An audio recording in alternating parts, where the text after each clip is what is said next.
এই বিপুল পরিমাণ শক্তি স্বরূপা মাতৃশক্তি এসেছেন।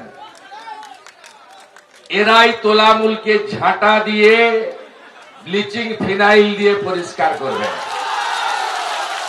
আমি আমার মা দিদি বোনেদের তাদের সকলকে প্রণাম জানাই, যারা সনাতন সংস্কৃতিকে বাঁচিয়ে রেখেছেন, যারা বাড়িতে বাড়িতে তুলসী মঞ্চে আরাধনা করেন, যারা শঙ্খধ্বনি করেন, যারা দীপ প্রজ্বলিত করেন, যারা অমাবস্যা পূর্ণিমা পালন করেন, যারা শিবরাত্রি পালন করেন, যারা মহাষ্টমীতে অঞ্জলি দেন, যারা মা কালী ব্রত করেন, যারা নামহট্টতে গিয়ে হরে কৃষ্ণ মন্ত্র পড়েন, আমি আমার জাগ্রত নারী শক্তিকে আন্তরিক প্রণাম নিবেদন করি।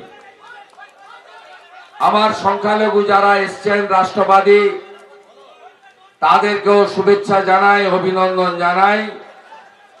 মোদিজির যে স্লোগান সবকা সাথ সবকা বিকাশ, সবকা বিশ্বাস সবকা প্রয়াস, তাকে আমরা কার্যকর করবই।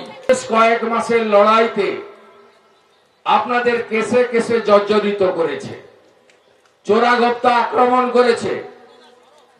তারা এরা সহ আমাদের লিগেল টিম যেভাবে আপনাদের পাশে দাঁড়িয়েছে, এখনো দাঁড়িয়ে আছে, বড়াটের অঞ্চলের কনভেনারকে মিথ্যা বন্দুক গুঁজে দিয়ে জেলে পাঠিয়েছে। আমি এখানকার ওই তার কাটা ওসিকে বলে যাচ্ছি, যে আপনি যা যা অপকর্ম করছেন, আমরা তো জানি আপনি কনস্টেবল, আপনাকে ওসি বানিয়ে রেখেছে। আমার কাছে সব কাগজ আছে। এই ধরনের একটা নোংরা পুলিশ ভাবা যায় না। একে অবিলম্বে রাঁচিতে পাঠিয়ে মানসিক চিকিৎসা করা দরকার। আমাদের নেতা কর্মীদেরকে গ্রেফতার করছে। যারা সাপোর্ট দিচ্ছেন আমার লিগ্যাল ভাইরা বন্ধুরা, তাদের প্রত্যেককে রাতের পর রাত জেগে সকলকে আমি আন্তরিক অভিনন্দন জানাই। আমার মন্ডল সভাপতি যারা আছেন পার্টির, স্বপন পাহাড়ি, প্রসেনজিৎ সাউ, সূর্যকান্ত বেরা, শ্রীমন্ত পট্টনায়ক, বিবেকানন্দ দাস, কৃষ্ণগোপাল দাস, সন্তু দাস, পীযুষ মাইতি, প্রত্যেককে আন্তরিক ধন্যবাদ জানাই।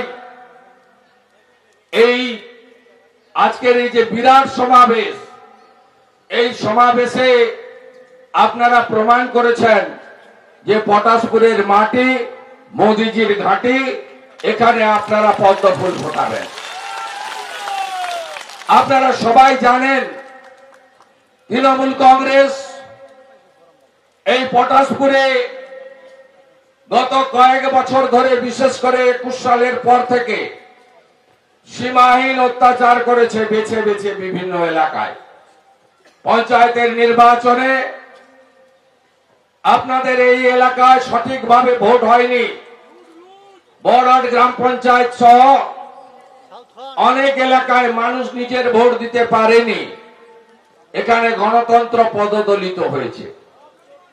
আমি মনে করাতে চাই তৃণমূলের এই কর্মচারীগুলোকে, পটাশপুরের যারা পৌরসভায় গিয়ে শিশির বাবুর দরজার বাইরে ঘন্টার পর ঘন্টা বসে থাকতেন, তখন শিশির বাবু ডাকবে আর দর্শন পাবো। আমি এই কর্মচারীদের বলে রাখি, আপনারা ইতিহাস জানেন না। আপনাদের পটাশপুরে ঘরে ঢুকিয়ে দিয়েছিল বামপন্থী নেতারা। তাদের মধ্যে অনেকেই এখন বিজেপির নেতা এবং দায়িত্ব নিয়ে লড়াইটা করছেন। আমার আগে তারা বিজেপিতে এসেছেন, আমি তাদের শ্রদ্ধা জানাই। আপনারা বাড়ি থেকে বেরোতে পারতেন না। 2008 সালে পঞ্চায়েত ভোটের পরে রানু বাবুরা আপনাদের ঝাঁপ বন্ধ করে দিয়েছিল, আপনাদের ঝাঁপ গুছিয়ে গেছিল। এই শর্মা শুভেন্দু অধিকারী আপনাদের কোমা থেকে বাঁচিয়ে নিয়ে এসেছিল সেদিন।